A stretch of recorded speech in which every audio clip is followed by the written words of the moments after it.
Hey everybody, welcome back to the channel. And today's episode, if you will, is about the FIRE movement.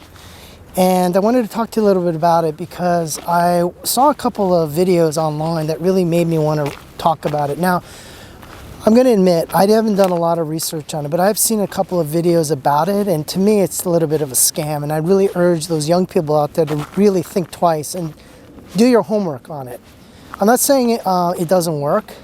But I am saying, from my own experience, being a little bit older, that there is no free lunch. And things don't just happen fast. You have to work for it. Any business you do, if it's a business, you have to work hard to do it. And you have to outwork your competitor. And this FIRE movement thing just seems like how to get rich quick using asset classes to do it.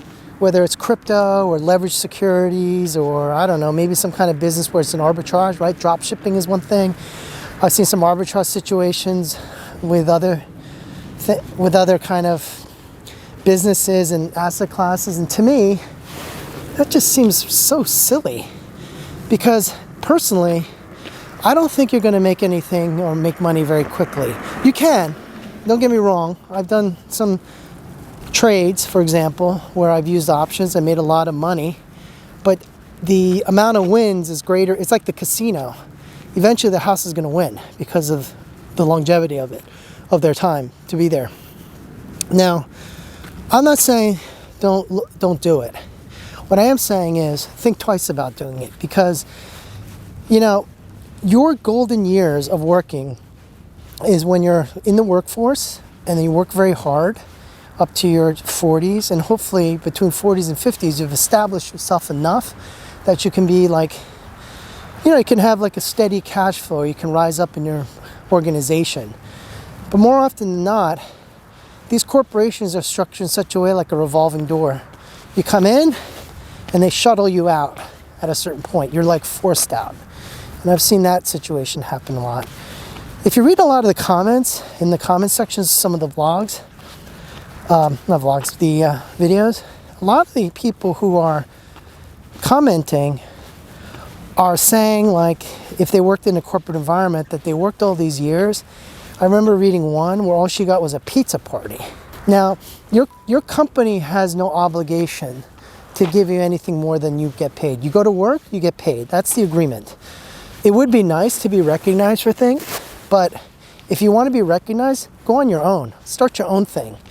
And, you're not taking the risk, so, what does a company owe you? But having said that, these things in the FIRE movement just seemed really too risky. For example, I know that there was this one family during the pandemic, they moved to Portugal. I think that's a great idea. Move to Portugal. During that time, it was something you probably could do, and everybody was going remote, so why not? But I think they're an outlier. I don't think the way you make money is by going to another country and try to do everything over there, because you still need to make cash flow. You can minimize your expenses. Expenses are a very big thing. So are taxes. But I don't think they're not paying U.S. taxes. You have to pay U.S. taxes.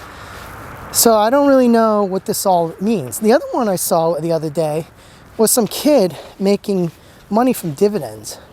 That's great. You should, that was how the stock market was engineered. You buy the stock, and presumably you could live off the dividends because the spin-off of the cash would go to the shareholders. But, many companies now, they're savvy to all of that stuff. They do share buybacks. They do some kind of off-balance sheet type stuff. I don't know too many companies that have really truly met their shareholders' needs and goals. There's some really good companies, you know them all. There's really good companies out there, so don't get me wrong. But there's a lot that are just pump and dump type of situations in the stock market. And I see that more often than not. I'm going to give you an example of a friend of mine. We're in the same business, and he doesn't have a family, he's single. And he really wanted to make a lot of money quick. He bought solar stocks back in 2007. And during that time, that was when Lehman Brothers went under. And Lehman Brothers couldn't locate shares that he was holding for the ones that he was long on. because they were apparently one of the custodians of the shares.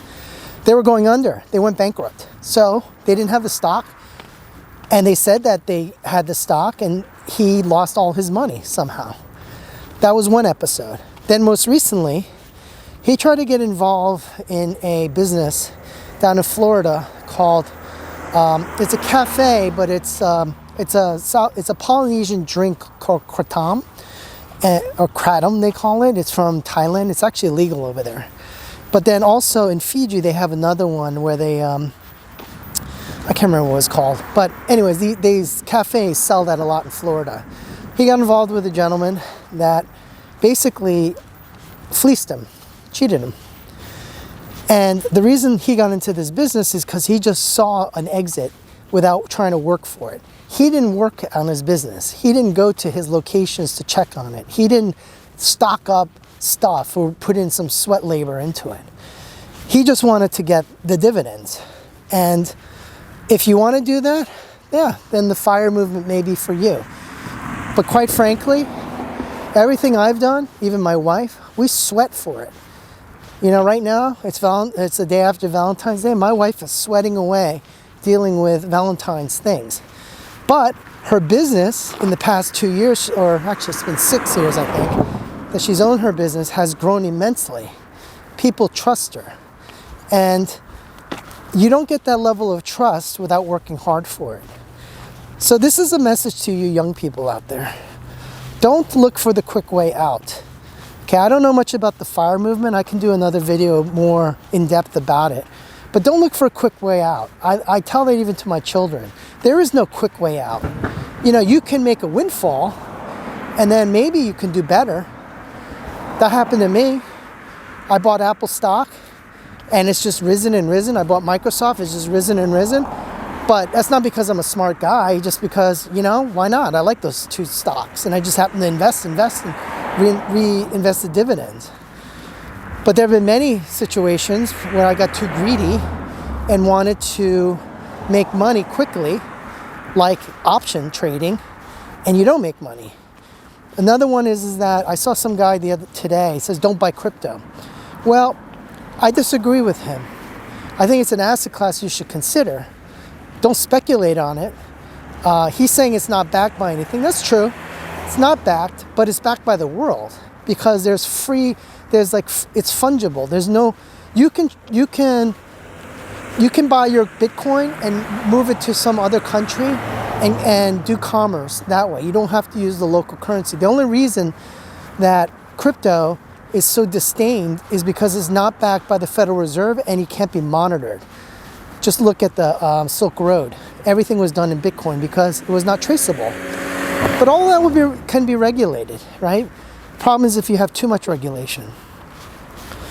Anyways, I'm talking a lot about many different things, but I just want you to understand, I don't think there's a quick way to do anything. I don't think the FIRE movement is a movement that you do blindly. You have to look into it. Look into how to do that kind of thing. And I think it's only for a select few because I don't know too many people doing that. All right, that's the end of this video. I appreciate you. Hopefully you can like and subscribe, and I'll be back.